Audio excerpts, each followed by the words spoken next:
Hear me.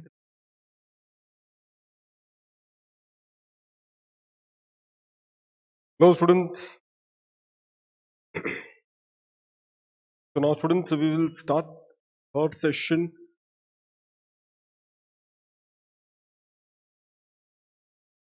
of the CFRL. May 24, November 24, regular batch.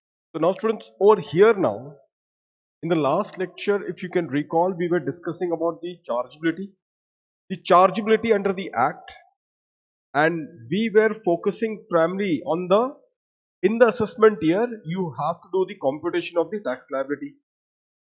And that exercise to compute the tax liability will happen in the assessment year. Will happen, students, in the assessment year.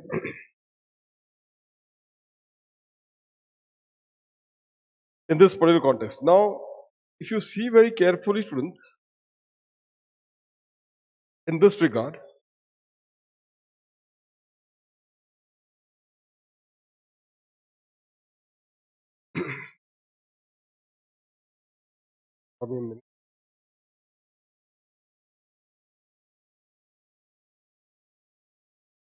if you see, students, over here,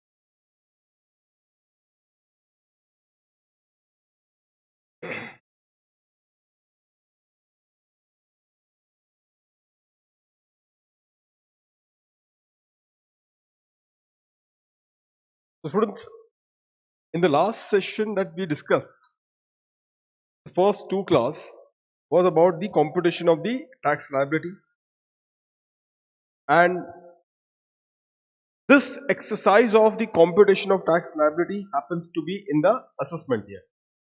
Happens to be when? In the assessment year.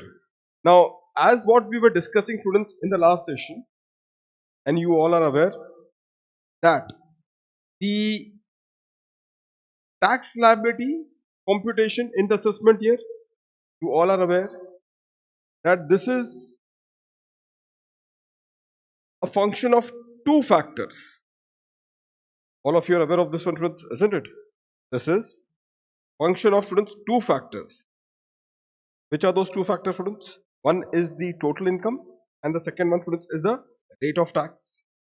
So the first one, students, happens to be the total income, and the second one is the rate of tax. I told you about the source from where you get the rate of tax. I told you, students, about what? The source from where you all will get the rate of tax. Isn't it? In this particular case, students, the rate of tax, if there is any special income in your total income, if there is any special income in your total income, students, then in that particular case, we say that it will be taxable at a special rate in the Income Tax Act itself. That rate, students, is very much there in the Income Tax Act itself. Are you aware of that? That rate, students, is very much there in the Income Tax Act itself. Now, therefore, if any special income is there in the total income, then that special income will be charged to tax at the special rate, and the balance total income, students, and the balance total income will be taxed as per the rate which is given in the Finance Act. This is what we discussed in the last lecture, students. This is what, students, we discussed in the last session, isn't it? And that exactly is the point.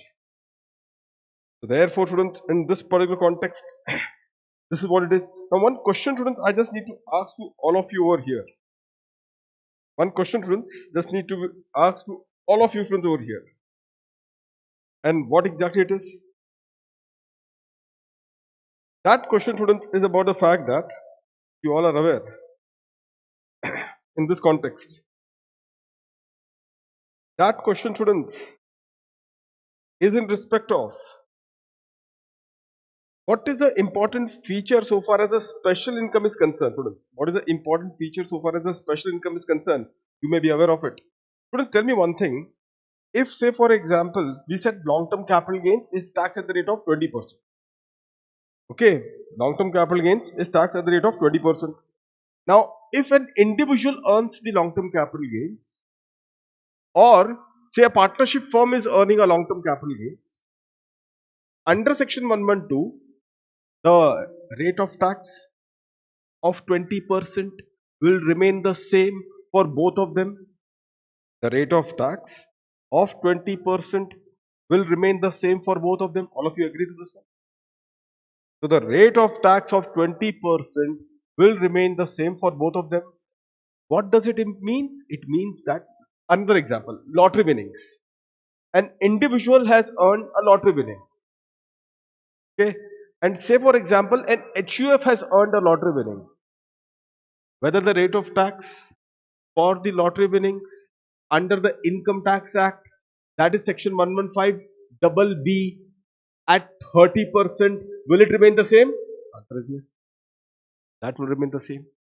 So what does it imply? It implies that irrespective of who has earned it, irrespective of who has earned that income, the rate of tax at 30% will remain the same. This is an important feature, students, as far as the tax at the special rate is concerned. This is a special feature, students. So here, students, if I have to tell you, in this case, if you have seen the tax at the special rate over here, I can say one very important point. What is that important point, students? This context.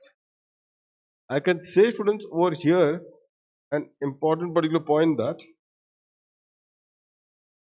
in this situation, and if you want to mark this one, irrespective of what? Irrespective of the person who has earned it,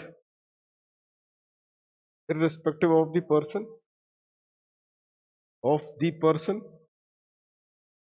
the rate shall remain the same.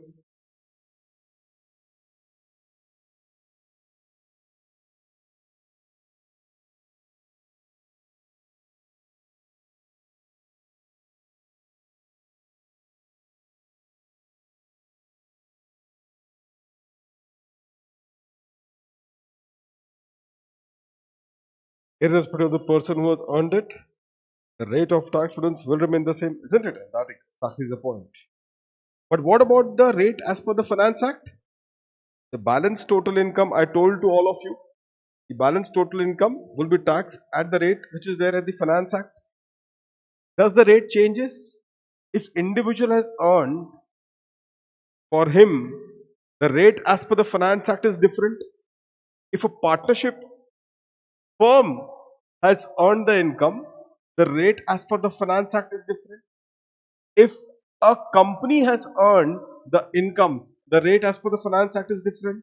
What does it imply? If you are taking the Finance Act rate, then depending upon the person who has earned the income, the rate as per the Finance Act will keep changing. Will keep changing. All of you agree to this one, students? That exactly is the point. That exactly is the point, students. So this is how the things has to be looked upon, students, over here. And this is precisely the point, that every one of you has to be very, very careful about this particular observation. Can we proceed now, students? Now, in the last lecture, students, you may be aware of it. In the last lecture, students, all of you may be aware of this particular point. And what is that?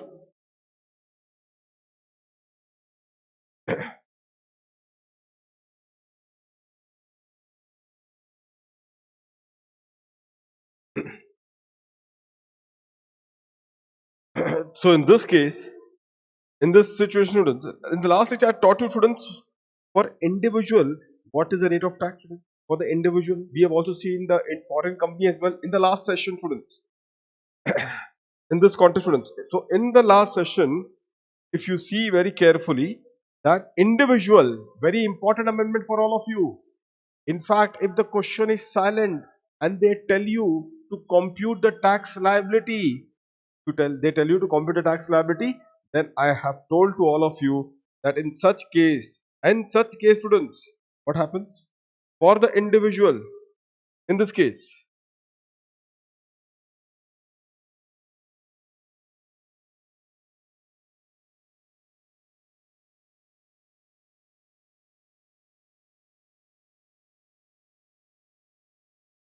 for the individual students, what happens? 115 BAC is now the default scheme applicable for them. 115 BAC is the default scheme applicable for them. And what is this default scheme? Since under the default scheme of 115 BAC, and alternate here, the rate of tax is different from what otherwise is available to the individual under the old scheme. But that old scheme is now an optional scheme. And if that old scheme is an optional scheme, you have to opt for the old scheme. If you don't opt for the old scheme, then for the individual with in for the individual for previous year 23-24, assessment year 24-25, the default scheme will apply. And in the default scheme, how an individual will compute the tax liability? This is how you will compute the tax liability under the default scheme. So total income when he compute, I told you already, students, what is that? Few deduction of each heads is not going to be available. Few deductions. One very simple example which you can connect. Two example I will give you. Maybe many students will have a curiosity to know, so which are the deduction which is not available.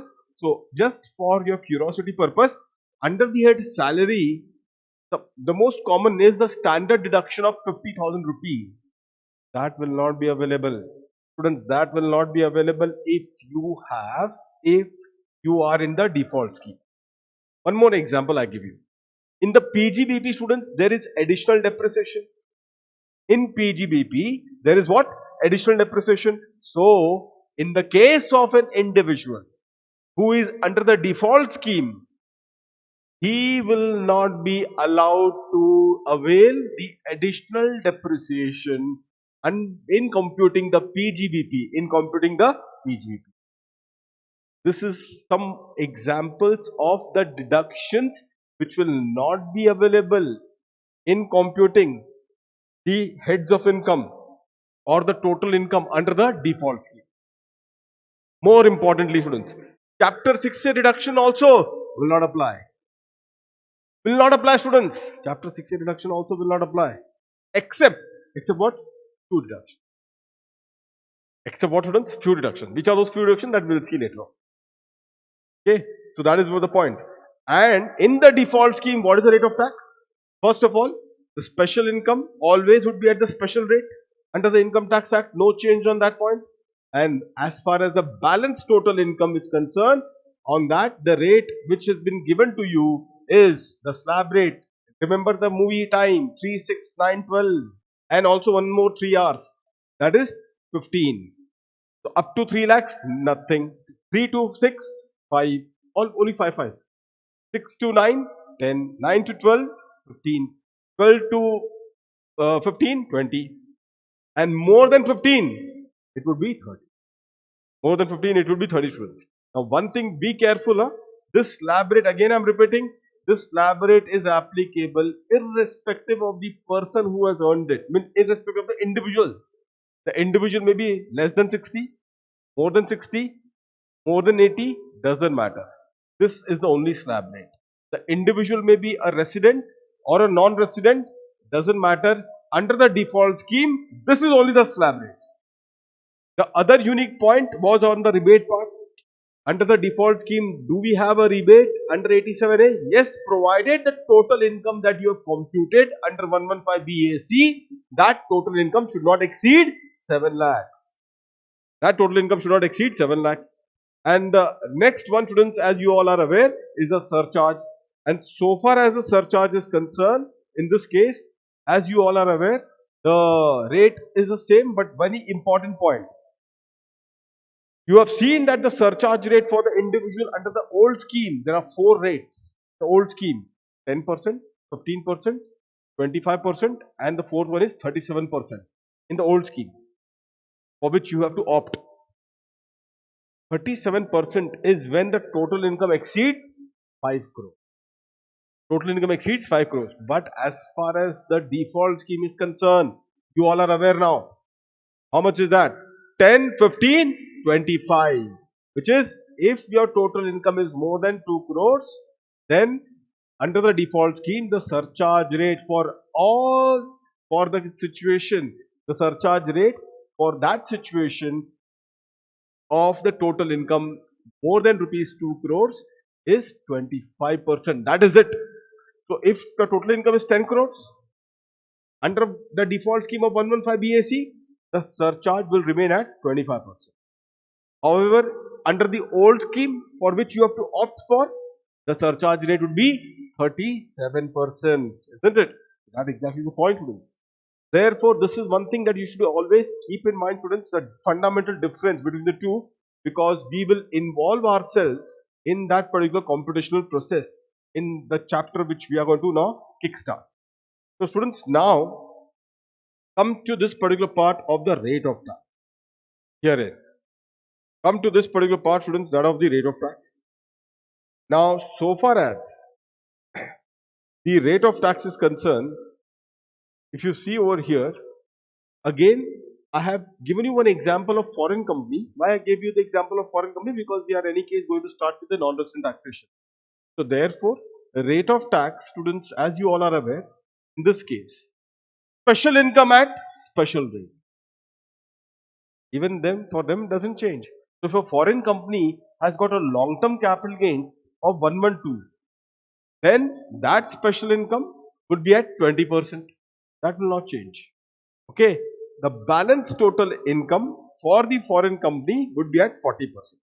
Okay, now some students will ask, sir, do they have any default scheme for a foreign company? No. Domestic company we will have, which we will see later in different module, but foreign company does not have any default scheme. Okay, individual, non-resident, will they have the default scheme of 115 BAC? Yes. That default scheme I told you already, 115 BAC applies to individual, whether he is less than 60, more than 60, more than 80, doesn't matter. Whether that individual is a resident or non-resident, doesn't matter. The default scheme is applicable for all the categories of individual. Fine, students? Foreign company, there is no default scheme. The only rate which you all know in the old rates, which is the old rate, 40% on the balance total income. That is the rate that is applicable. Surcharge is also the old one. What is that? If your total income, if the total income of a foreign company, students, is more than 1 crore, but up to 10 crores, then the rate of surcharge is 2%. And the second one, students, if the total income is more than 10 crores, then the rate of surcharge is 5%. Students, surcharge come first or HEC come first? Whether the surcharge come first or HEC comes first, students? It is surcharge, students, in this case. So surcharge, students, come first, not the HEC. So what happens is that on the tax amount, those who are not aware of the calculation, there is no shame of this. I told you now, I will assume that your IPCC knowledge is equivalent to 0. So your tax, whatever you calculate, basic tax you calculate, the tax amount, then add to this, students, what? The surcharge. Surcharge would be applied on this. Take the subtotal. Take the subtotal, and on the subtotal, then apply what? The HEC.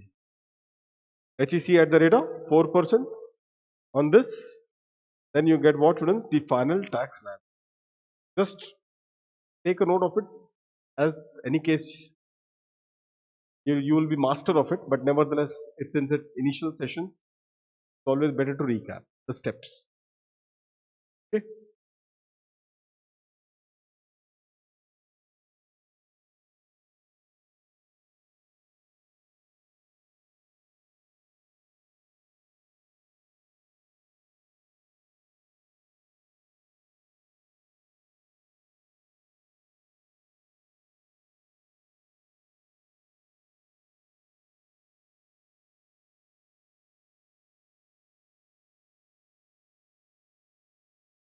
I hope that all of you are clear with this one, so I can proceed now. With your permission, students, let's proceed now, students. Once the rate of tax is over, students, after that, as I told you, you will have the total income. The two things, no? There are two things, students, that you have to be careful about it in this context. Therefore, students, if you see over here now, what is our now focus? Focus is on the total income. Again, this is the AY exercise. Obviously, all these are the assessment year exercise. Na? Computation of total income, computation of tax liability, and filing of the ROI are the events which are of the assessment year. Your assessment year May 24, November 24 attempt is assessment year 24, 25. Let's start with the total income computation. Quickly, students, in this case, total income computation, students, how the things has to, in the next page, students, total income. Give the heading, total income in this context. Now, students, total income is been defined under section 2 clause 45. Total income, students, has been defined under section 2 clause 45. Now, students, the definition is, it means, and whenever a definition means something, students, then this definition is an exhaustive definition. This definition is an exhaustive definition. And what it means? So it is a sentence, but I'll just break it into three parts.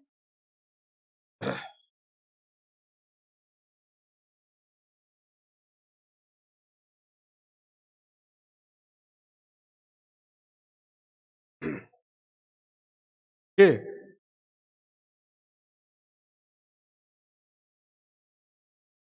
Therefore, students, in this context,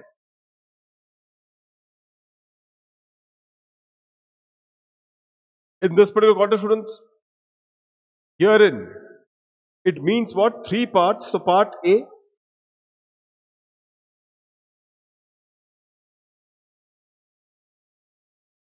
students, in this situation.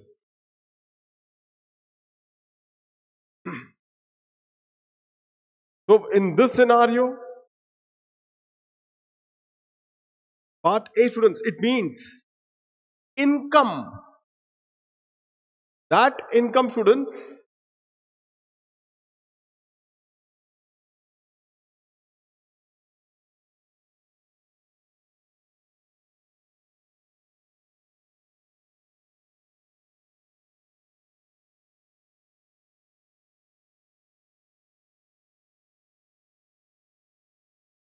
that income which falls within the scope of section 5 and point number 3, and which is computed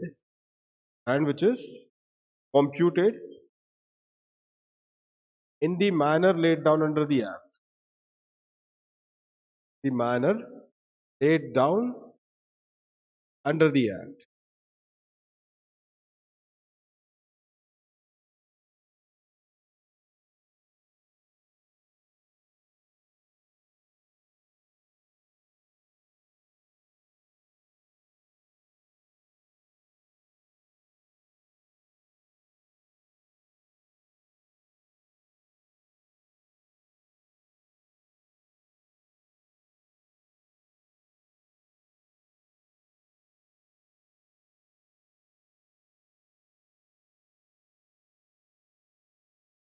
So students, whenever I ask a question to all the students, always, that what is total income? So what is the answer that we all get it, students? Is that, sir, total income is the 5 heads of income, isn't it? 5 heads of income. So 5 heads of income, students, in this situation, and then thereafter, in this context, what we say, 5 heads of income, then chapter 6 reduction, total income. No, students. What you people are saying, five heads of income and all, that is part C. But before you go to part C, you have to first cross part A and part B. And this is so important for the non-resident taxation that you all are going to learn now, students, in this case. So let's begin systematically, because here we cannot go wrong. And if we go wrong, we would be in a serious trouble, students, in our computation of the tax liability in the case of a non-resident or a foreign company. ICAI in CA final, they are targeting this basic concept, and the students go wrong in the. I'll show you the questions are all there in our modules which will be given. So therefore, you will appreciate all these fine points that I'm going to discuss. First of all, students, tell me what is the meaning of the term income? What do you understand by the term income, students?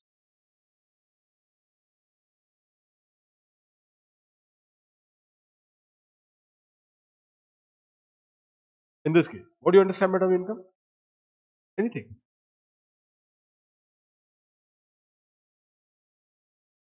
Income?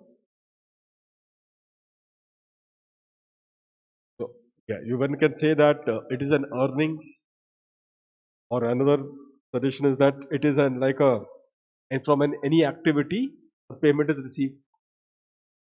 Or maybe yes, other example that has been given is profit from the business and all, isn't it? So these are some of the examples which are being there. That's true, student. So these are the examples. But the meaning, when I am putting across it, students, be very careful about its meaning. The term income means, this I'm talking about a general meaning. Huh? It means what, students? Any amount which is arising from what? Arising from a source. Any amount which is arising from a source is an income. I'll give you the example and I'll give you the note also, don't worry. Just but understand this core concept. So say for example, what I told you, any amount which is arising from a source. If your source is employment, then salary is the income. We all can say that. If your source is the employment, then salary is the income. That is the point. Secondly, students, if what? If the source is the house property, if the source is a house property, then rent is the income. If the source is the business or profession, then what is your income? Profit is the income. If the investment, if the investment is the source, then capital gains or dividend or interest is the income. What is the source? Investment. What is the amount? Dividend, interest, capital gains. That is an income. If articleship is the source, stipend is the income. So therefore, these are the amounts which arises from a definite source. And because these amounts are arising from a definite source, it will be considered as what? As an income. It will be considered as what? As an income. Students, always keep in mind this particular point. Always, all of you, in this context.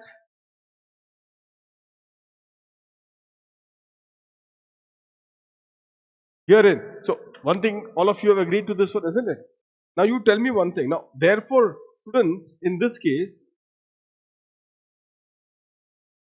can I say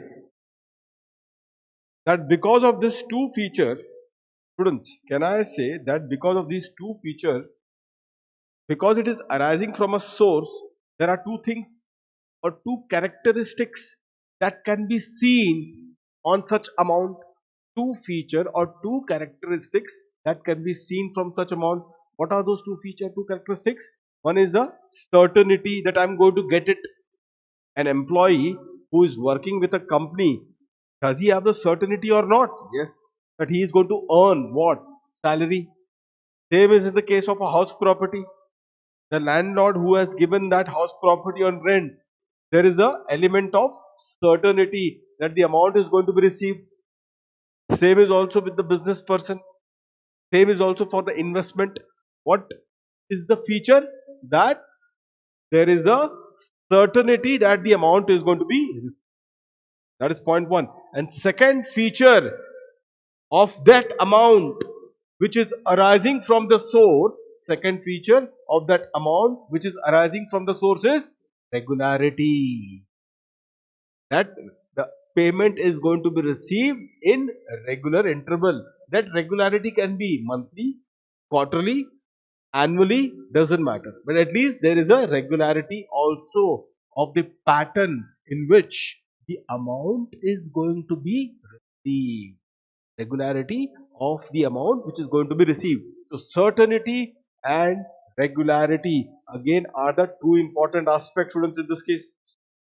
Certainty and the regularity, students, are the two important aspects. That is what is the income. I'll give you the notes, don't worry. This is what is the income that we all know. Fine. Now I give you some important examples. Please pay attention to some important examples, students. I'm giving it to you. What about lottery winnings? Do we have a certainty or a regularity? Do we find this feature so far as lottery winning is concerned? Is there a feature of certainty or regularity in which I am going to earn this amount? No. What about if I give you an example? Amount received on account of a non-compete agreements. Non-compete agreements. Non-compete agreements. One very popular example is of that Mukesh Ambani and Anil Ambani. When these two brothers split, Mukesh Ambani gave to Anil Ambani 5,500 crores. 5,500 crores on the agreement that Mr. Anil Ambani, you are not going to enter into my line of business. Now tell me one thing. Will Mr. Anil Ambani is going to earn these amount regularly? No. So there is no regularity. It is one time receipt. That is it. So therefore, what we just learnt just now about what is the feature of an income. What is the feature of the income? Does it fit in this bracket? These two examples. Which example? Lottery winnings, amount received on account of non-compete agreement. Does it fit in that bracket? No. But you will say, but sir, we remember in inter-CA we have tax lottery winnings. Just now also you in the last two lecture, you were telling us the tax rate. Yes, there is a reason for that. Why we are doing that? You should appreciate the reason. So one thing which right now is very clear from our discussion, that the general meaning of the term income, which is an amount arising from a definite source, which means that that amount should have a regularity, that amount should have a certainty. Only then, as per the general meaning, we will refer that amount as an income. That is what is the important feature. That is what, students, is the important feature, isn't it? But now then, as you all know, students, what has happened in this case? Do you know what has happened? Somewhere back in 1977, the tax rate in India was 97%. Emergency time. You people are not aware of it. 97% in the year of emergency, we had 97% of tax rate. Obviously, tax rate was there. People said that we will not comply. We will not pay the tax. 97% means what? 100 rupees is your income. 97 you have to pay to the government as a tax. 3 rupees only you have to take it as in your home. So what the people said? People said that let us not pay the tax at all. What will happen at the most? The government will put it in the jail. At least there is a shelter, security, food would be available in the jail. That is much better as compared to being outside. So therefore there was absolutely no non-compliance. Government came to know that. So this was a structure in 1977. Tax rate was huge, 97%. Okay, and this was your income. This was your income, students. Income was, as you all know, the same thing, amount arising from the source. Let's put a term to this. This income is revenue receipt. What is revenue receipt? Revenue receipt means a receipt arising from a source, from a definite source. Okay, see the structure, huh? 1977. This was structure. But government came to know this is not going to be worked. So what they did, students, because they came to know that this kind of a issue is not going to be workable, then subsequently, in this case, now as you can see today, in say 2023, 24, family, we are having a structure of what? Structure of, in this case, what is the maximum rate? 30% for the individual. 30% was the rate for the individual. That is what we have known, isn't it? 30% was the rate of the individual, whether it was a default scheme or whether it was an optional scheme. But the rate has come down. What about the budget? Has the budget come down every year after year? From 1977 budget and today's budget, you see the huge difference. The budget is increasing of the government. The expenditure of the government is also increasing year by year. So how is it possible that at 97%, what was the rate? And today as the rate of 30%, the budget is increasing. From where the government is getting the money? What they did, the rate came down. What they did? They increased what? The base. This is known as the tax base. What is this? Base means the foundation, the ground. This is the base. So the base got increased. So and how they have increased the base? So the base was widened. The base. This is known as base. B-A-S-E. B-A-S-E. The base got widened. And how it got widened? They have then started, they defined what? Defined income. Students, they define what? Income under section 2 clause 24. Now, do you know how they have defined this income? Under section 2 clause 24, students, they have defined the word income to include what? Include specified what? Specified capital receipt. Specified capital. So now the example of capital receipt, your lottery winnings. That is a capital receipt. Now, my capital receipt, one time amount, you got it. You don't know whether you're going to get it in next point of time or not. There is no certainty. There is no regularity. So therefore, if an amount lacks these two features, certainty and regularity, then that amount will be referred as a capital receipt. So it's a capital receipt. Primarily. Another example, non-compete agreement. Same way. There is no regularity of that. That every year Mr. Mukesh Ambani is going to pay me 5,500 crores. No regularity. Another example is capital gains. Once in a lifetime you will transfer the asset, you get capital gains. Isn't it? But the government, what they did, the government came to know that few capital receipts are high value transactions. Few capital receipts are what? High value transaction. And therefore, if we can tax that particular transaction, then we will be in a position to get a huge amount of tax collection. If we can tax those high value transaction, then we will have a huge amount of tax collection. But the amount in that transaction is not a income in the general sense. The amount in that transaction is not the income in the general sense. Why? Because it is not regular, it is not certain. What they did, so if it is not an income in a general sense, let's define that amount as an income. So if it is not an income in the general sense, what we are doing it? We are defining that amount. We are defining that amount as what? As an income, students. We are defining that amount as what, students? As the income in this context. I hope that all of you are clear with this one, students. So therefore, they have defined the income to include what? The specified capital receipt. Not all, only the specified. This is what has happened. With the rate coming down, they have widened the tax base. With the rate coming down, what they have done? They have widened the tax base. So the definition of income is not exhaustive. If I ask anyone that do you remember the definition of income in your inter CA, nobody will say. And why they will not remember it?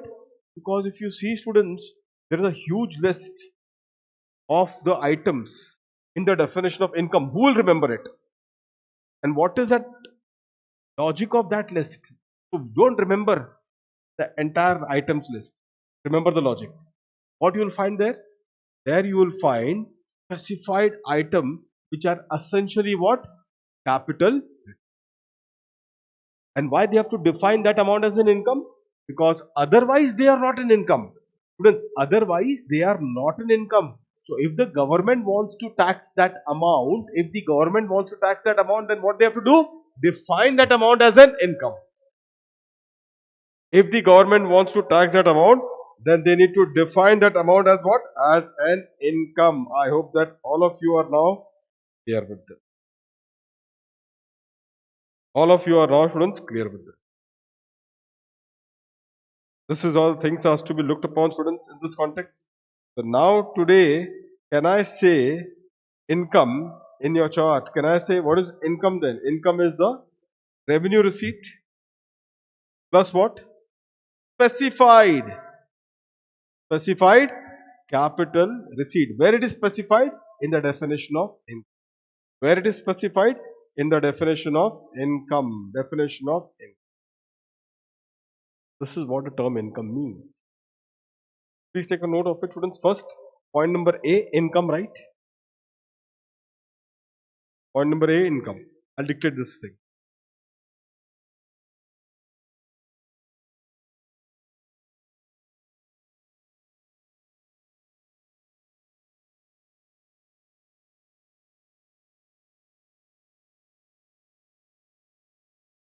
The term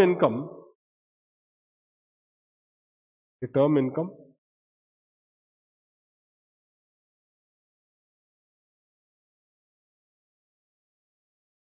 as understood, term income as understood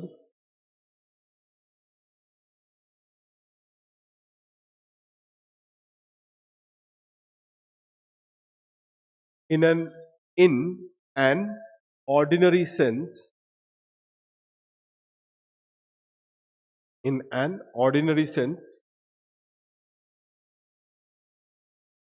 is an amount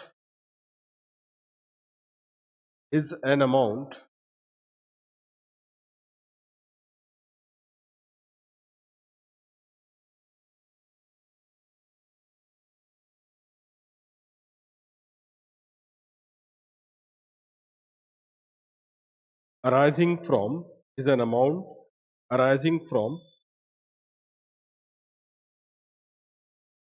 a definite source. Arising from a definite source.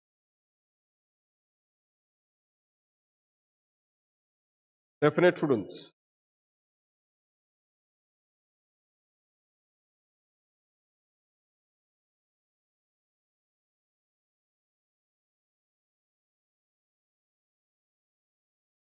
Therefore, if the employment is a source,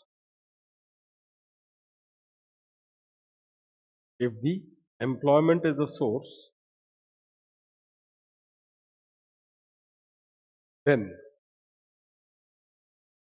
salary is the income.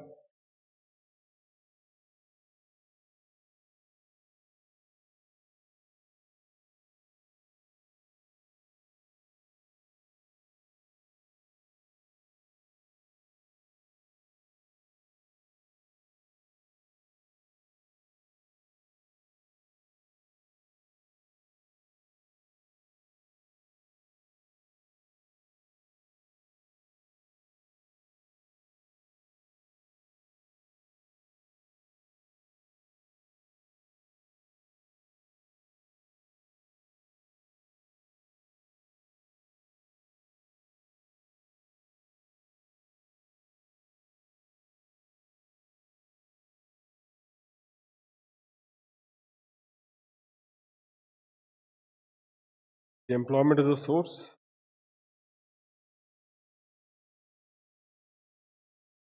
Then salary is income, comma. If house property is a source,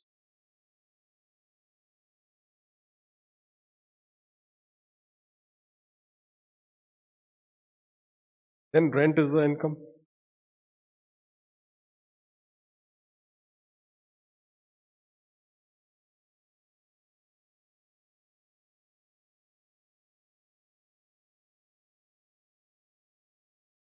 Then rent is the income.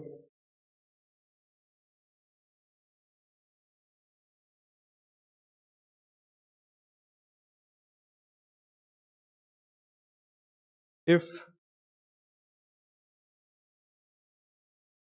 the business is a source,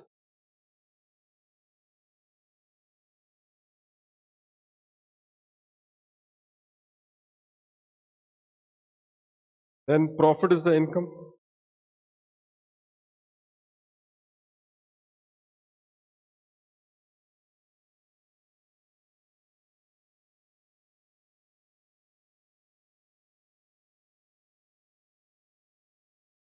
If the investment is a source,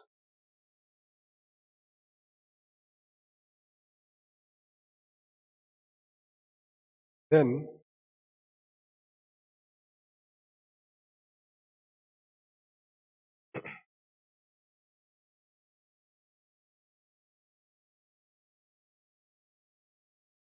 dividend and interest. Then dividend and interest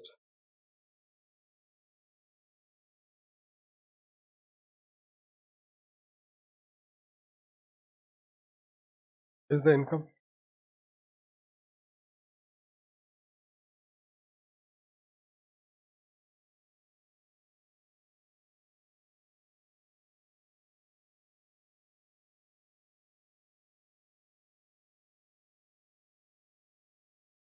Full stop. Therefore, such amount arising from such amount arising from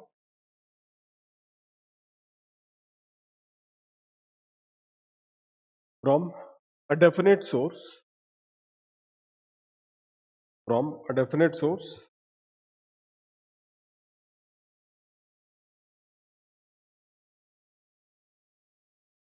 has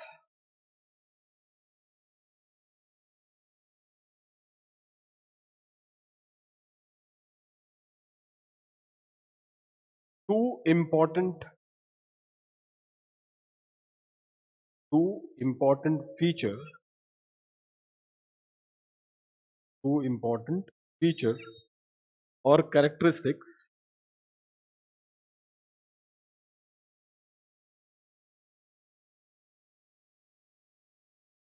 that is regularity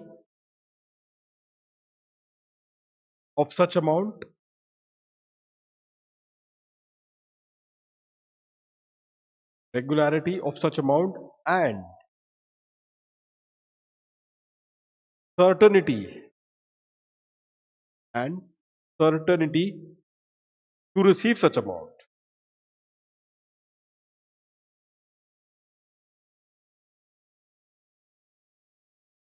to receive such amount.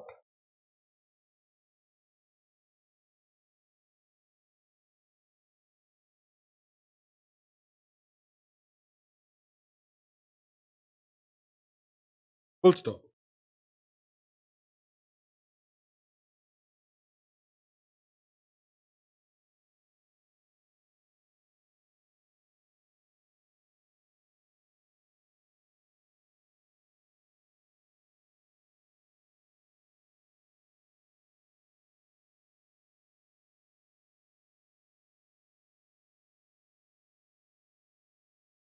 It is called as a revenue receipt. It is called as a revenue receipt. It is called as a revenue receipt. Full stop. Next line, students, write.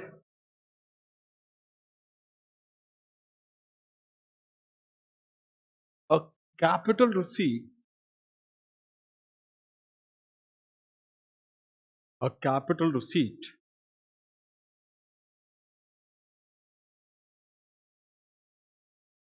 is an amount which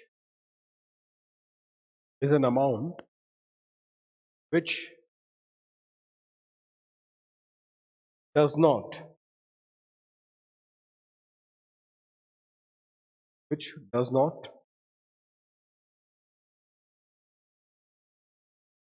contain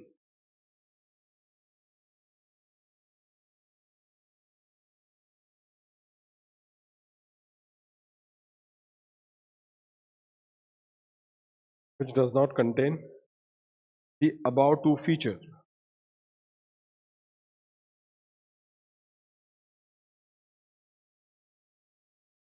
The above two feature.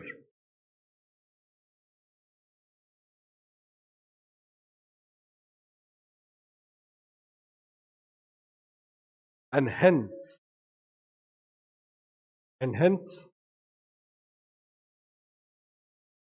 it is not considered as and hence it is not considered as an income. Hence it is not considered as an income in the ordinary sense. In the ordinary sense. In the ordinary sense. Full stop. However, in order to expand the tax base,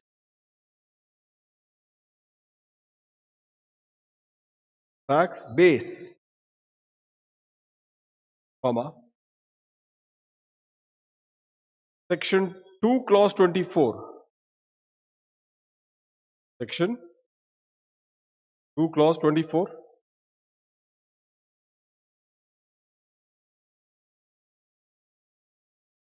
that is 2 in the bracket 24, defines the term income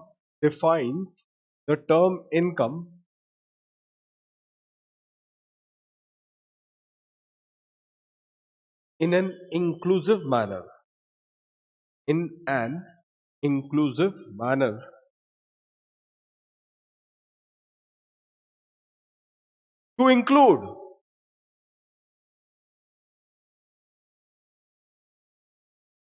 To include within the scope of charge, within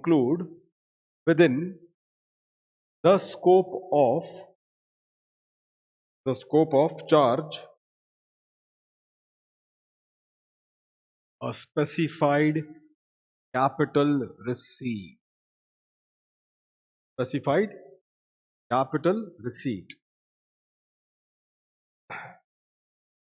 Underline the term specified. Please underline specified. Students, if you want to copy this diagram, you can do this.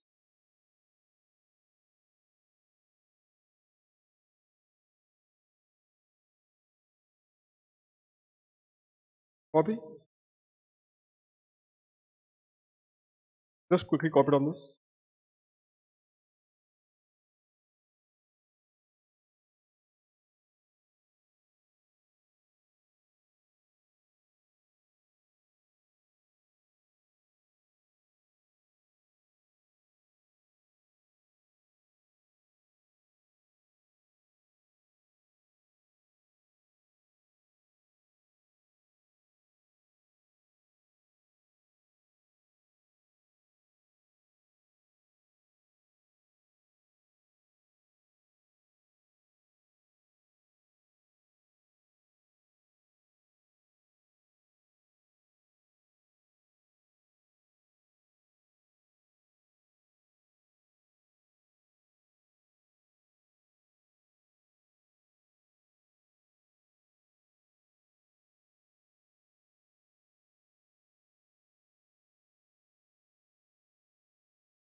Through this one, students, now, all of you.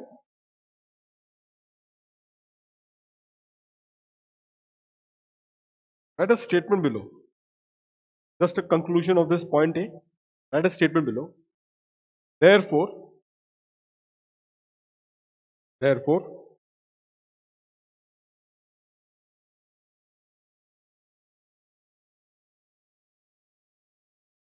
all the revenue receipts, all the revenue receipts are taxable.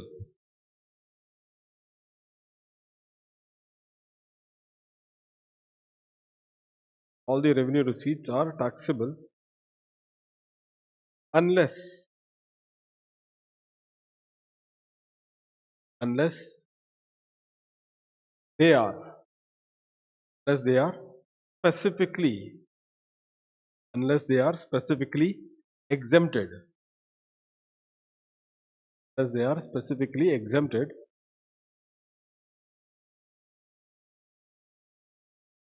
whereas whereas capital receipts capital receipts are not taxable. Capital receipts are not taxable unless they are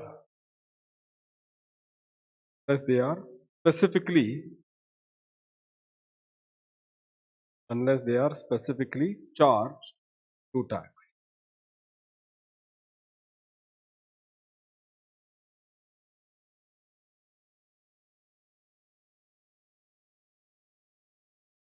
Unless they are specifically charged to tax. Full stop. Okay, students, this is all of your point number A. Now let's look upon to section 5, students. The point number B.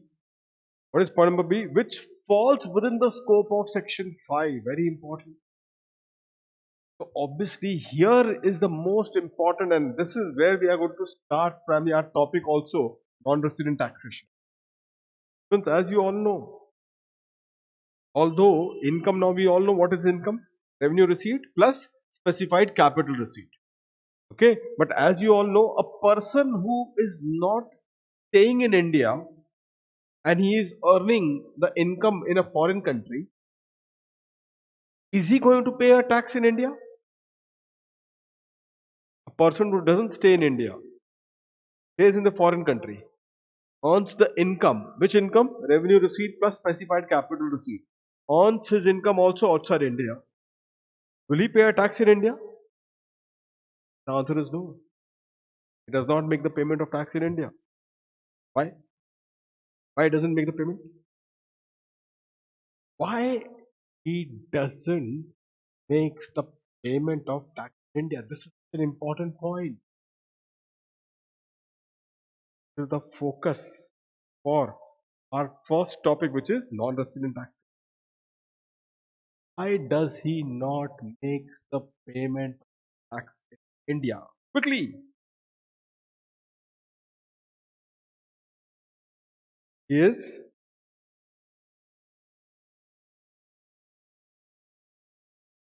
not residing in India.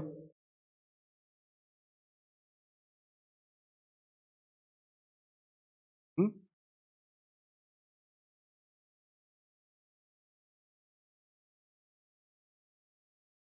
He is not residing in India, and in this case, it's a foreign income that he has earned, and therefore he doesn't make the payment of tax, isn't it?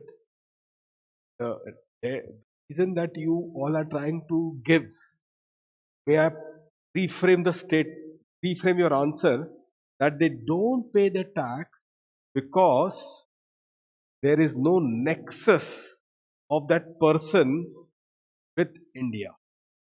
There is no nexus. Nexus means connection. There is no connection of that person with India. And because there is no connection or a nexus of that person with India, therefore he does not make the payment of tax under this act. So what is to be seen? The nexus needs to be seen. And how a connection with India or a nexus with India will get established? Either that person is a resident in India. If you are a resident in India, just like you and me, we all are resident in India, so the connection is established with India. Our connection is established. Now, if our connection is established, then irrespective where we earn the income, irrespective where we earn the income, because our connection is by default established with India. Why it is established? We are a resident of this country. So our connection is established in this country. So irrespective of where we earn the income will be what? Will be subject to the charge of tax under the act. The income which we earn as a resident, since we have a connection now with India, therefore the income will be subject to a charge of tax under this act. But if we are not a resident, then in this case, if we are not resident in that case, our income will not be charged to tax under the act. Our income will not be charged to tax under the act unless what? Unless we establish the connection. We establish what? The connection under the act. So unless and until we are establishing the connection under the act, that income will not be charged to tax under the act. That income, students, will not be charged to tax under the act. And how do we establish the connection? By either either having a source of our income in India. Either what? We are having a source of our income in India. So, did we establish who are we? Non-resident in my example now. So, either we have a source of income in India, in that case the connection is established, or what? Or if not the source, we are at least receiving our income where? In India. So, either you have a source of your income in India, you means the non-resident has a source of income in India, or if not the source may be outside India, but we are receiving our income where? In India. So this way, we means the non-resident is establishing a connection, a nexus with India, and because of this connection, because of this nexus, the income will be chargeable to tax under the act. Because of this connection or because of this nexus, the income will be chargeable to tax under the act. Is that point clear to all of you? So what is important, students, in this case? The scope of chargeability will depend upon what? The residential status first, and then we decide about how much of the income of that particular person will be charged to tax under the act. How much means quantification, that okay, this much of the amount of this person will be chargeable to tax under the act. That will depend upon what? The residential status of the person. And why residential status has to be seen? We have to see because it is important to check. It is important to check whether that person has got any nexus or connection with India or not. So unless and until that connection or that nexus is established with India, you cannot tax that income. You cannot tax the income of that person. Is that point clear to all of you, students? Please write then point number B. And what are you going to give the header? Income which falls within the scope of section 5.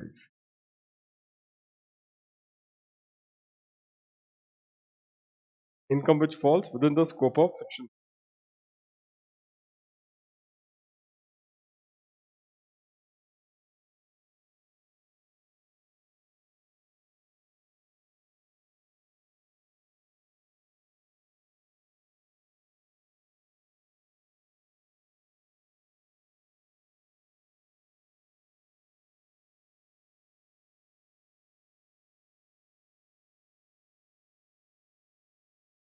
Right? Underline that and there you write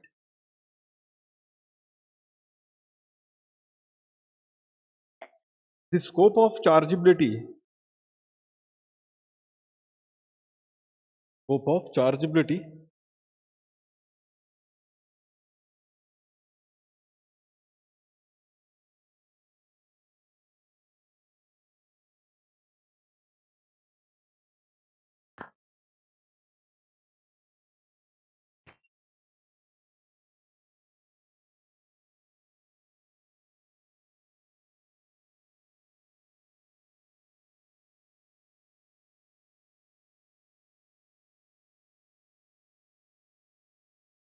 scope of chargeability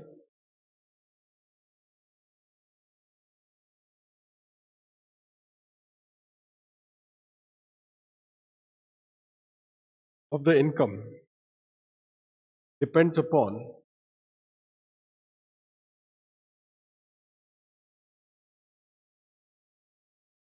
depends upon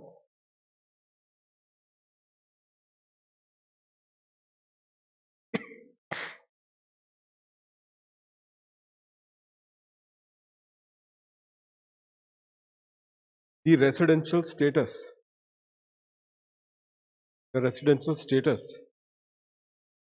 of a person.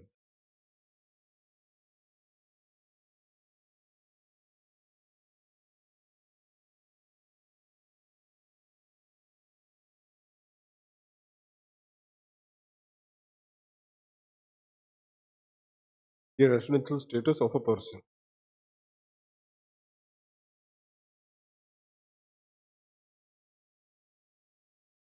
Full stop. If a person is a resident in India,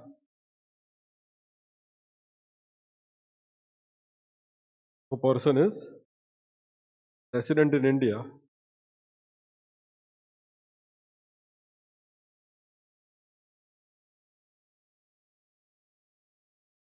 then his global income, his global income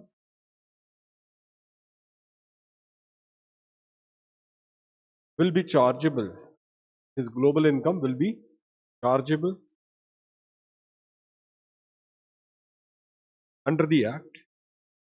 A capital, students, Act A capital. Under the Act,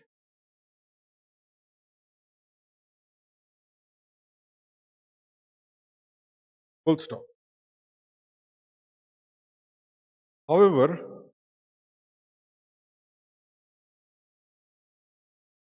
if a person is a non-resident, if a person is a non-resident,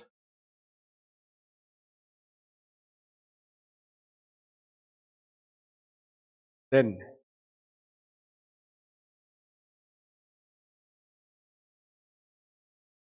then unless unless there is any unless there is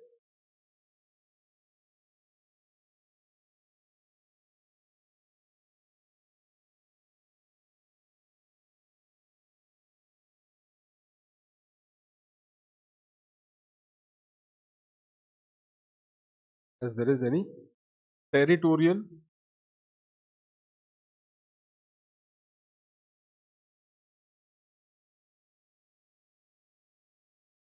territorial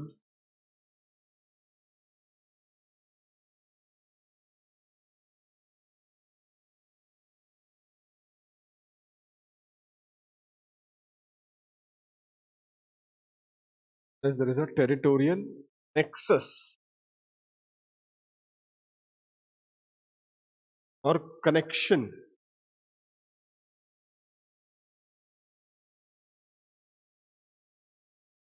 of the non-resident income, territorial nexus or connection of the non-resident income, the non-resident income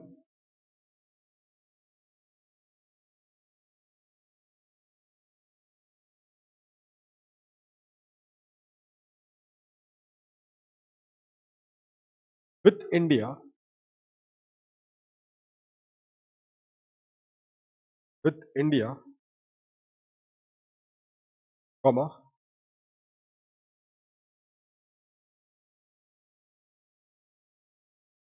the chargeability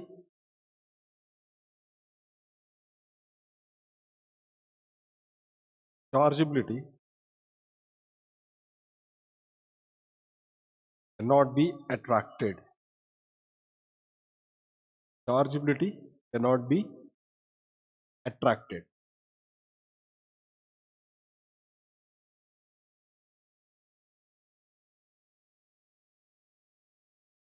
Full stop. The chargeability cannot be attracted. Full stop.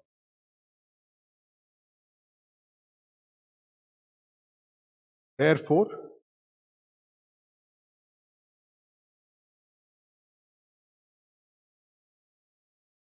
if a non-resident,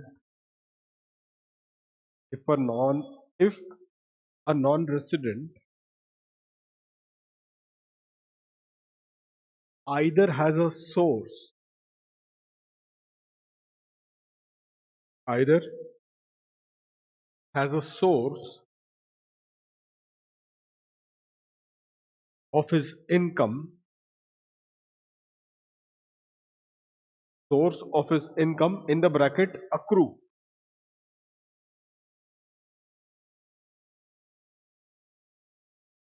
in the bracket accrue, source of his income in the bracket accrue, bracket complete, in India,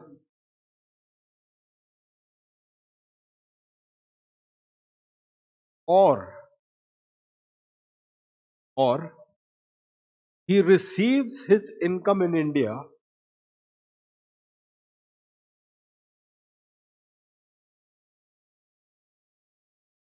or he receives the income in India, comma,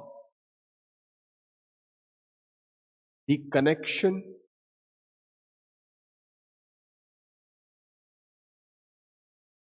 is not established. Connection is not established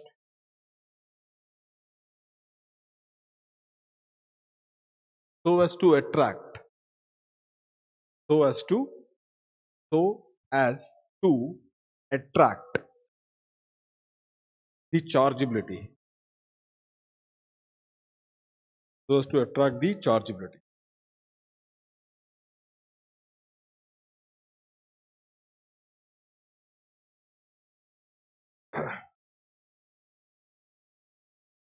Full stop.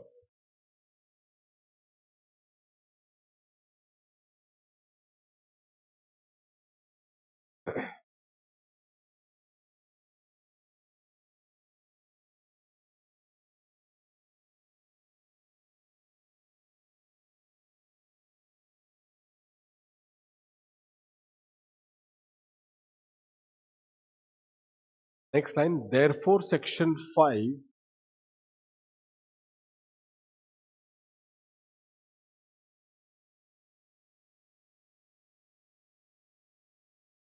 the most important section is the most important section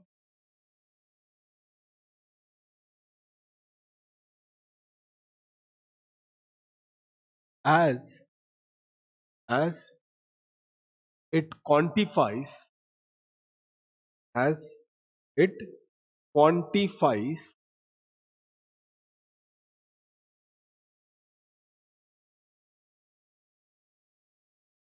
as it quantifies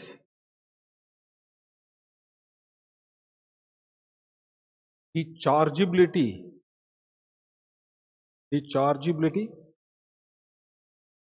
under the act, under the act, based on, based on the residential status of the person.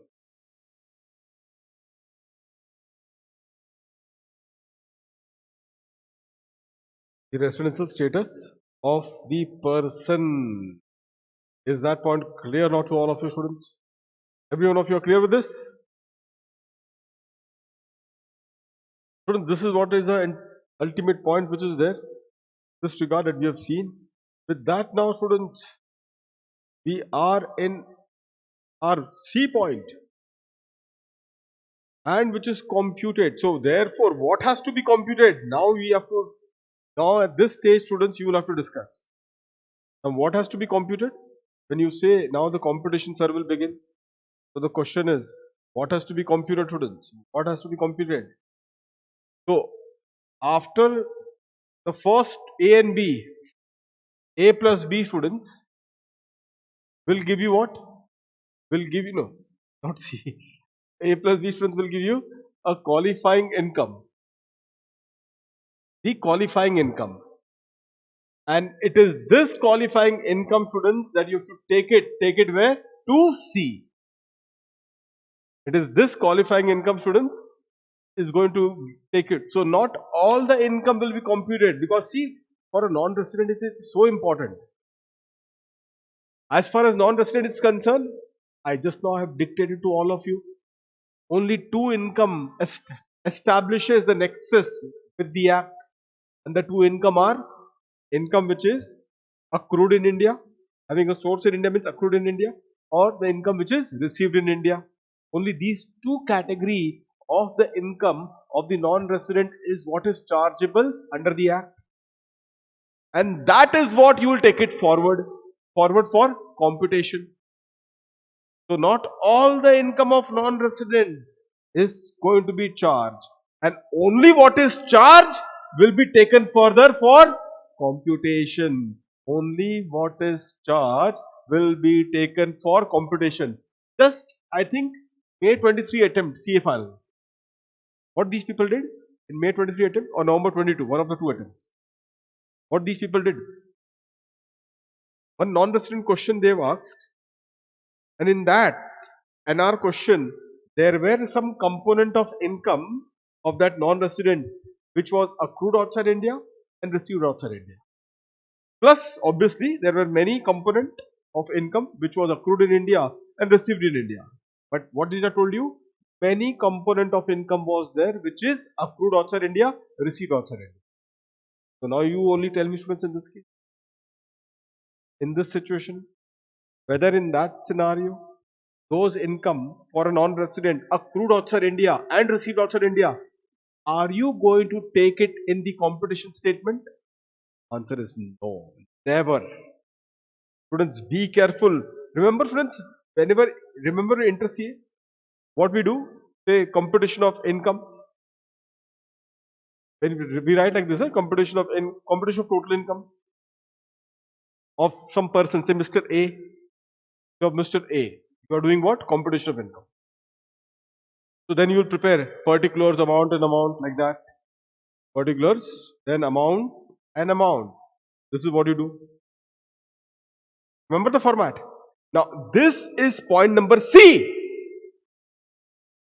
This statement that you are preparing, which will be a question number 1 in your examination, the statement that you are preparing is point number C. And if this computation of, if this Mr. A, if he is a non-resident, then in this statement, which amount you are going to consider? Only the amount which is either accrued in India or received in India. Only that is going to be considered in the statement, which is point number C. So that full-fledged income under the head salary, income under the head house property, income under the head PGPP, capital gains, or IFOS, then chapter 6A, then total income. What was that? That was step C, point number C. But point number C, you do the computation Point number C, you do computation only of the qualified income.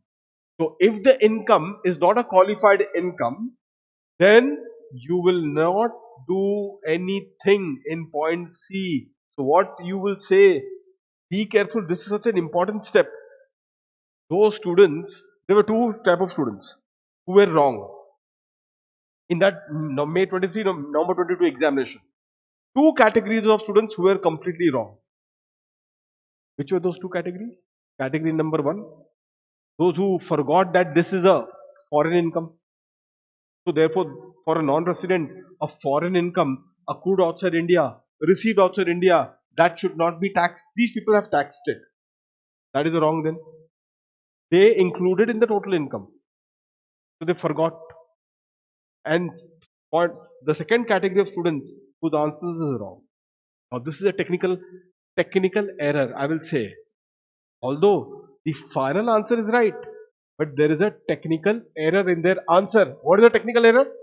You know what these people did? That foreign income they included in the statement. Which statement? The statement of the computation of total income. And in that, these people did, inner column they included in the statement, and then they said it is not taxable. Why? Because it is a foreign income, therefore it is not taxable. I'm telling you, don't try to manipulate this statement. This statement is like your God or a temple. And what will enter in this? Only the qualified income. Who will enter in this temple? Only the qualified income will enter. Which is qualified income? For a resident, world income, global income will enter. For a non-resident, only two category of income will enter into this temple, which is either accrued in India or received in India.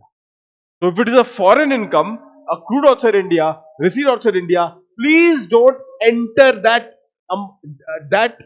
amount or that particular component in this computation. Never ever ever ever include that component or that item in this computation. You say, then sir, what we have to do? Shall we keep silent? No. What you will do? Make the computation of total income the way I told you now. And then in the notes, you will tell the reason why this particular item or the component has not been considered in the computation statement. In the note you have to write this. That then makes your answer technically correct. So that second category of students, what he did, he made that income entered in this statement. In the inner column he write say 10 lakh, inner column, and then less amount not taxable because it is a foreign income, then less 10 lakhs. So outer column it was nil. Outer column of the amount it was nil. The total income was same. But his answer is technically incorrect. Because the computation is the computation is of qualified income. What is qualified income? A plus B. If the income is not a qualified income, in that case it will not enter into your computations, because computation is in the manner laid down under the act, but the computation is of what? Computation is of the qualified income. Okay, so therefore this is what it is. Very important for all of you to remember, students. That exactly is the point. I hope that all of you are clear with this one. Why this is therefore important, students? This is such an important aspect in the non-resident act. Such an important aspect, students, in the non-resident taxation. So students, in this case, in the non-resident taxation, students, in this case, students, therefore, you may write point number C. Please give the heading.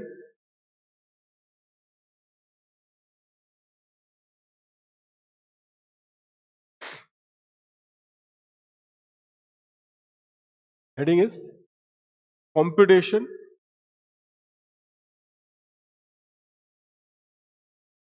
as per the manner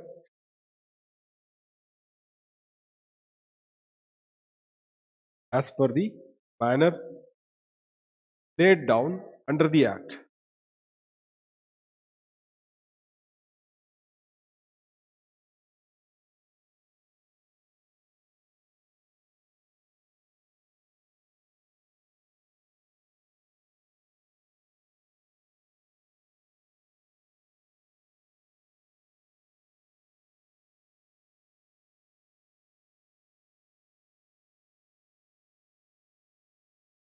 Underline this.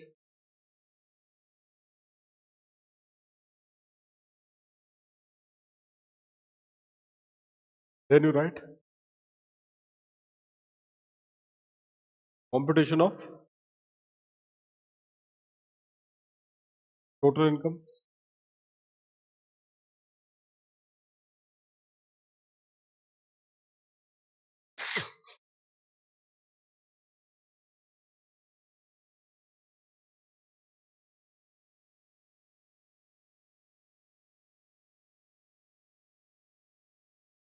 Just point number one.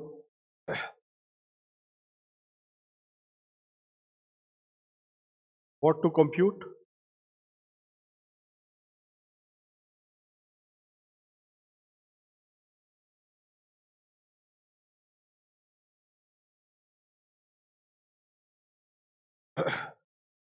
Qualified income.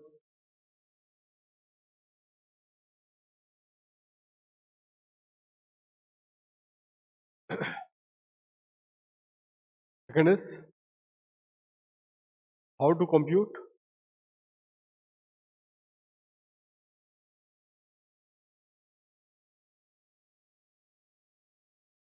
now below qualified income. Students, you can write A plus B.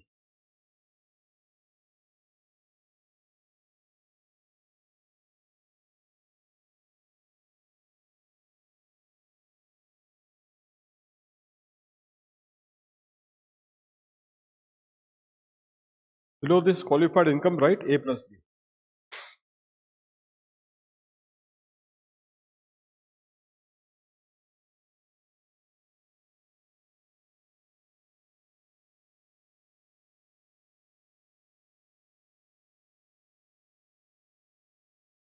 Fine, students. And for how to compute, Ram, Rinath, please put out your observation. How to compute? All of you have completed.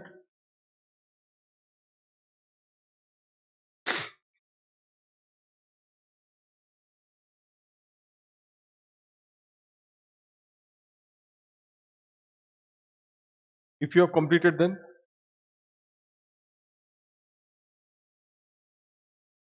put the asterisk below.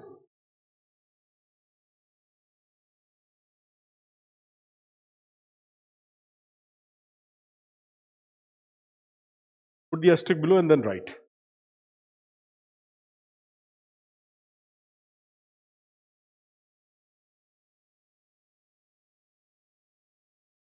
The total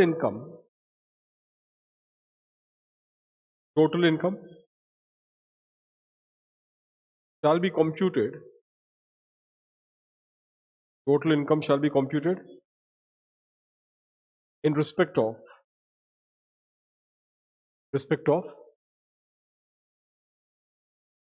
the qualified income. In respect of the qualified income.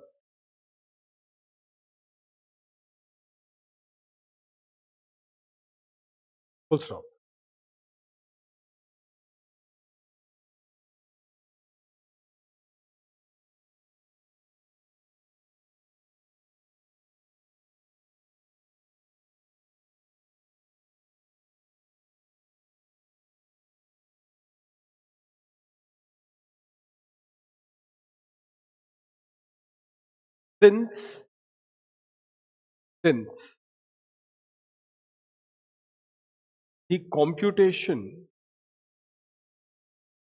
Since the computation of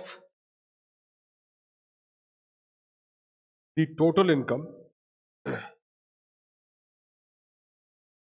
since the computation of the total income is undertaken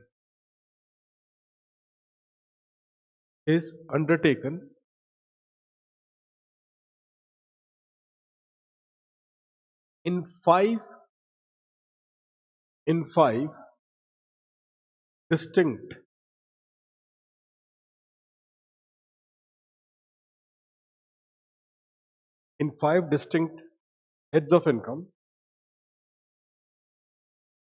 five distinct heads of income, and each heads of income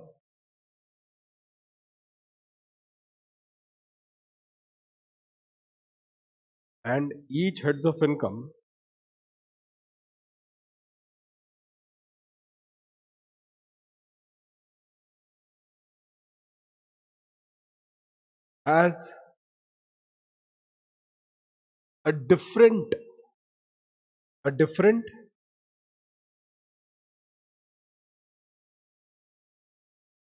mechanism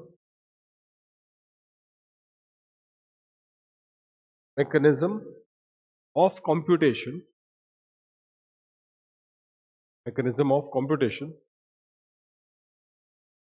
Therefore,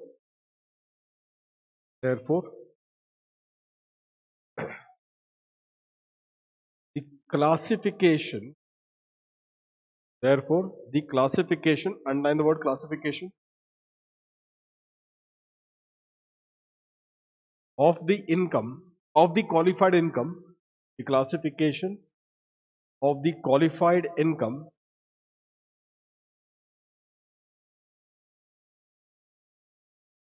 into the appropriate head, into the appropriate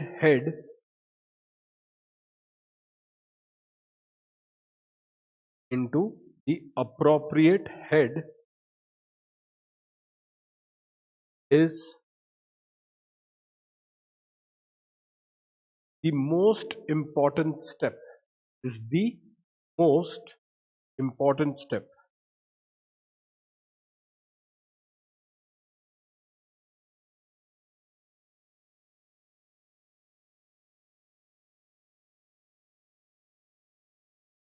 Is the most important step. Full stop.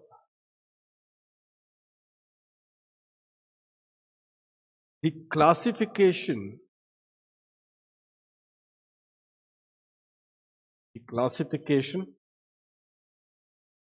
of the income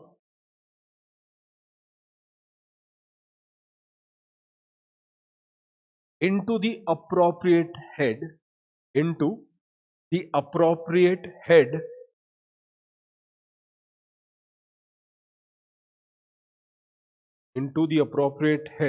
is based upon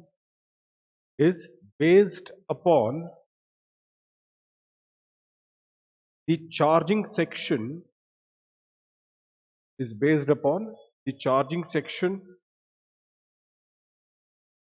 of each head.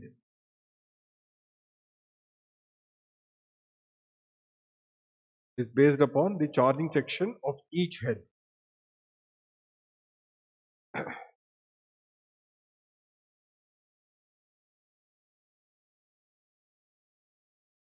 Full stop. The charging section of each head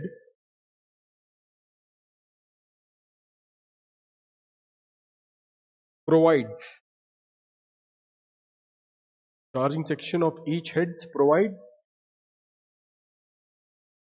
provide the test or the condition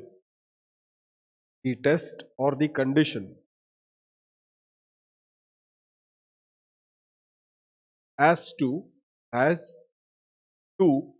when the income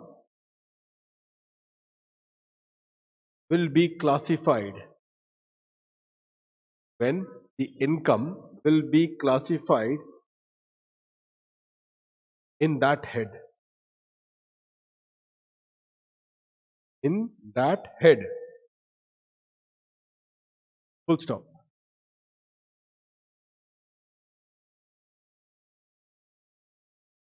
Next line.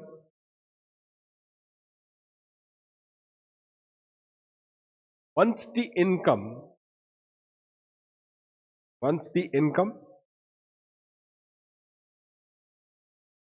is classified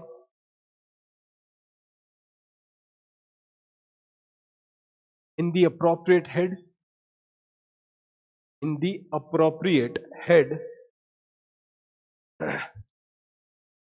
comma, the next step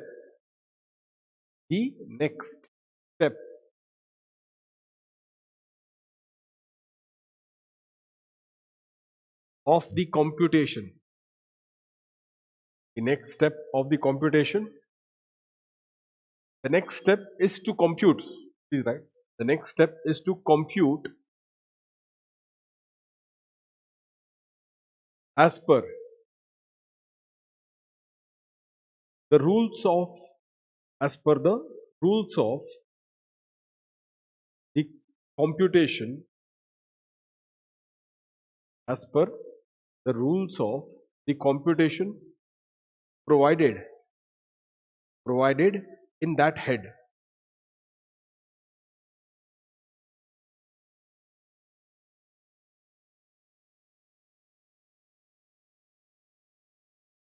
In that head.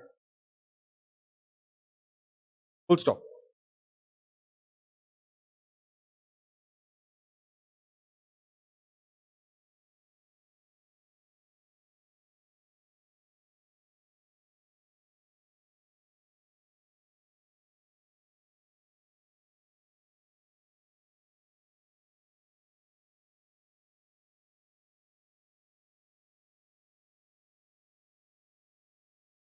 What happens after this?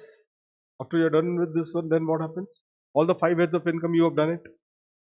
Once you classify, thereafter, whatever is the rules that is given to you in that head, on the basis of that rule, you will do the computation. This exercise you will do for all the 5 heads. And once that is done, what step that you are in? So, just write, next line.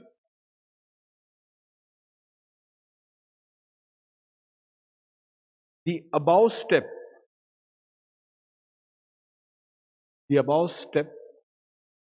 of classification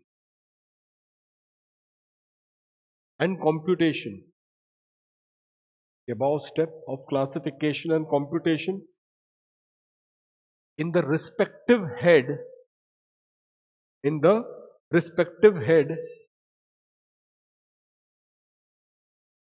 is provided in section 15 to section 59. Section 15 to section 59.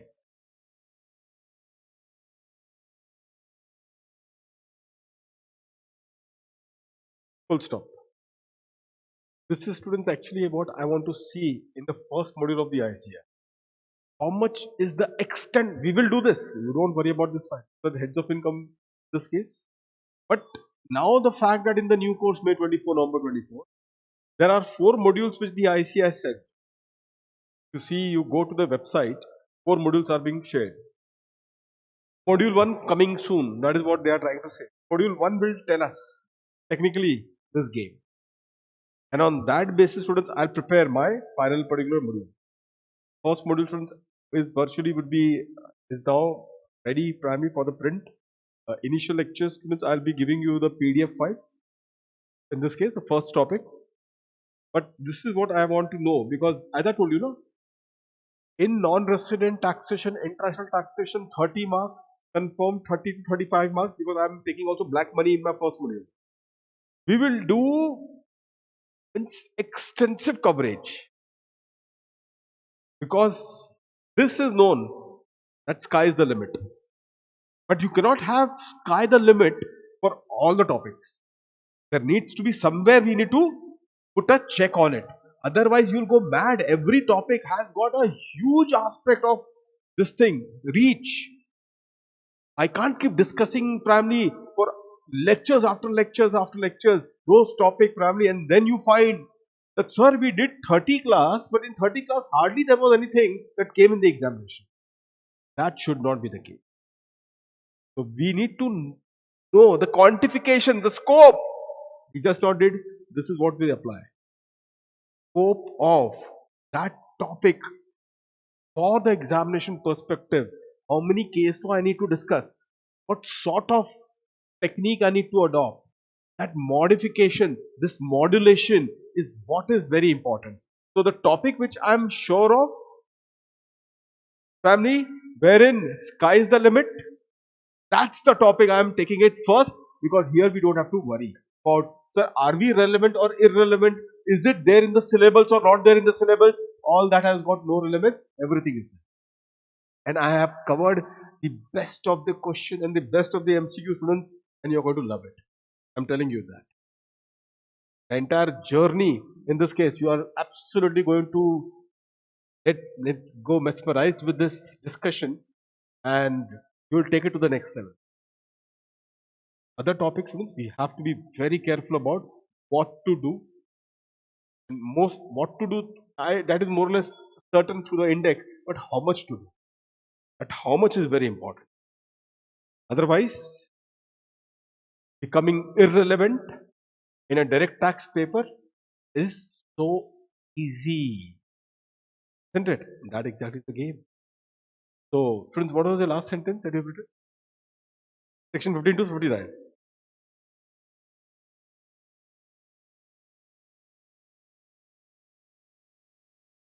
Next line, write. Students, after this, next line you write.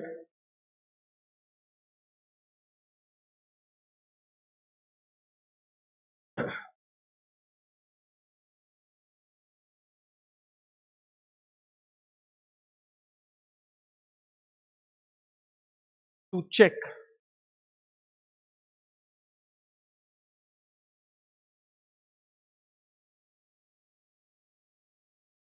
specific case, specific cases, specific cases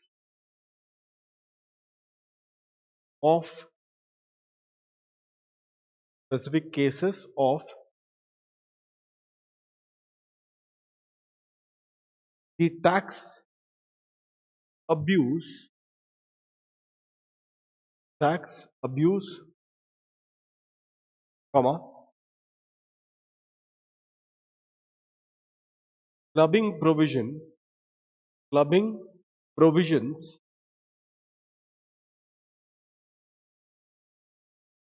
has been introduced, under section 60, under section 60 to section 65, under section 60 to section 65, as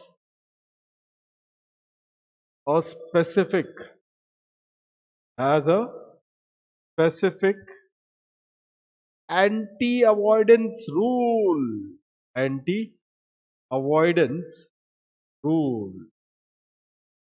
avoidance rule. In the bracket, write SAR, SAAR.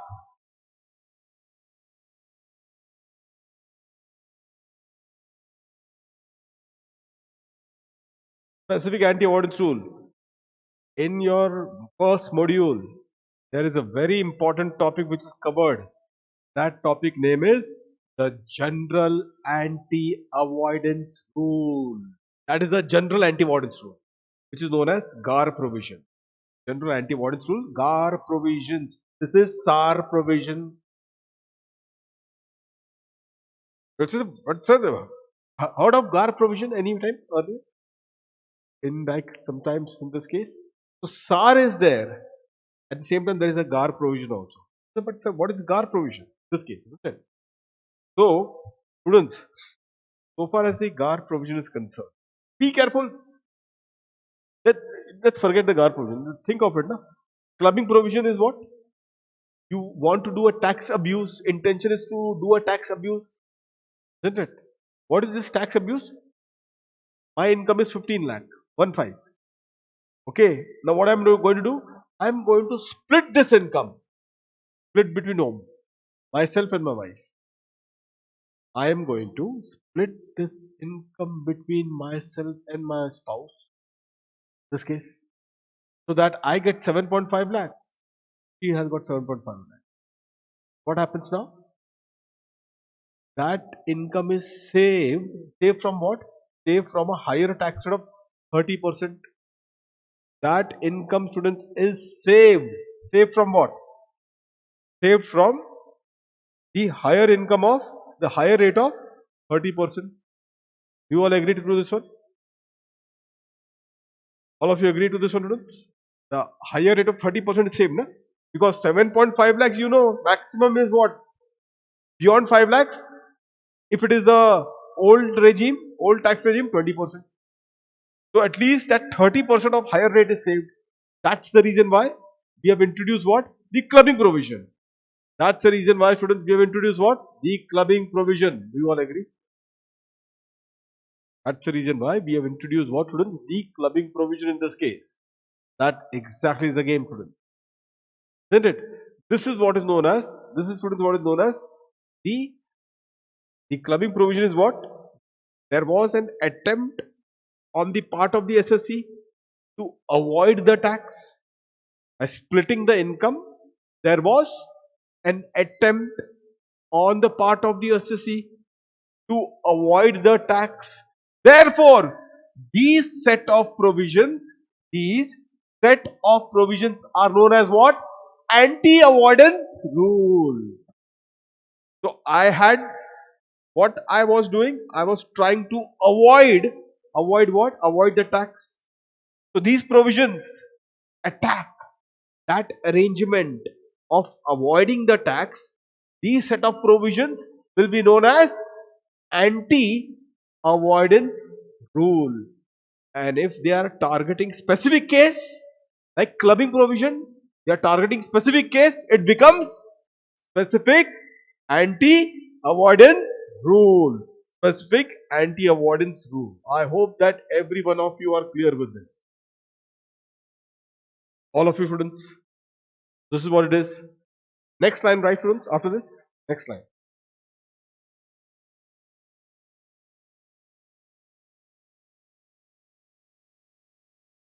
Further, the income so computed. Further, the income so computed shall be adjusted. The income so computed shall be adjusted against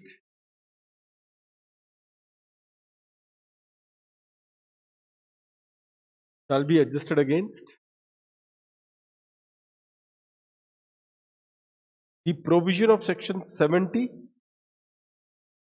to section 80. Provision of section 70 to section 80, which deals with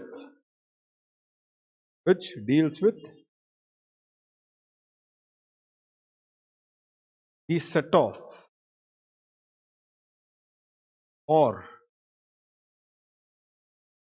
carry forward and set off of losses.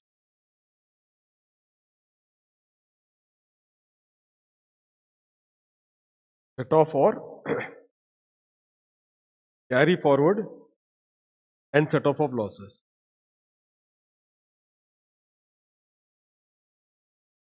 Full stop.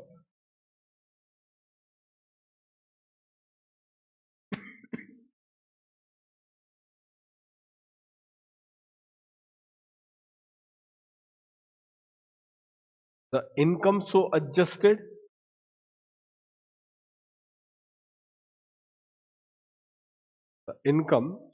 adjusted will result into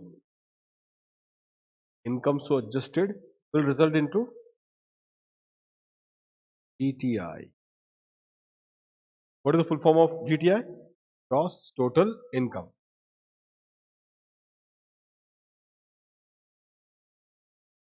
Will result into gross total income. Full stop. Next line. From the gross total income, from the gross total income,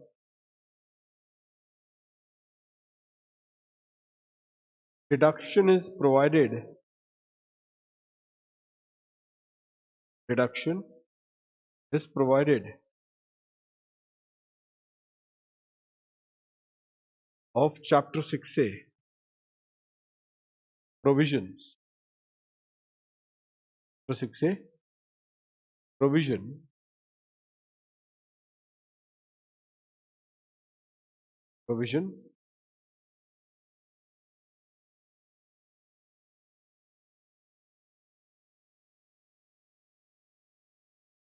which will finally result into the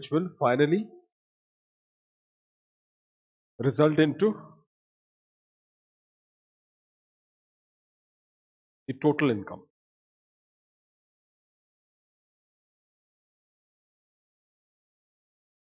Which will finally result into total income of the previous year.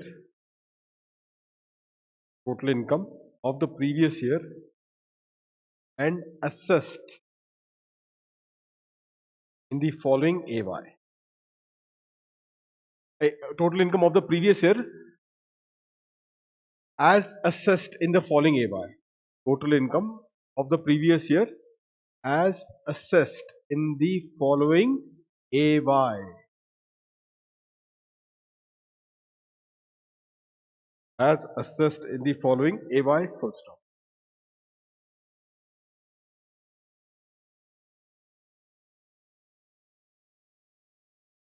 Now students, are you aware of this set of provision? Before that, many of you may not be aware of it. This set of provision has its own history.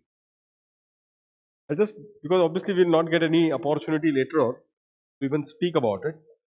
What the historical genesis of this set of provision. How this set of provision was introduced in the law. I'll let you know the story about it a bit briefly. We all know students, it's a 30% tax rate. The higher 30% is the tax rate. So do you know the best business is the government? Government is the best business. Why? Every year, for the entire financial year, I earn the income. And then what I have to do? In the assessment year, 30% I have to pay the tax to the government. Isn't it? 30% I have to pay to the government as a tax, as his share in my business, in my economic activity. His share is 30%. Although government is invisible, but that invisible force of the government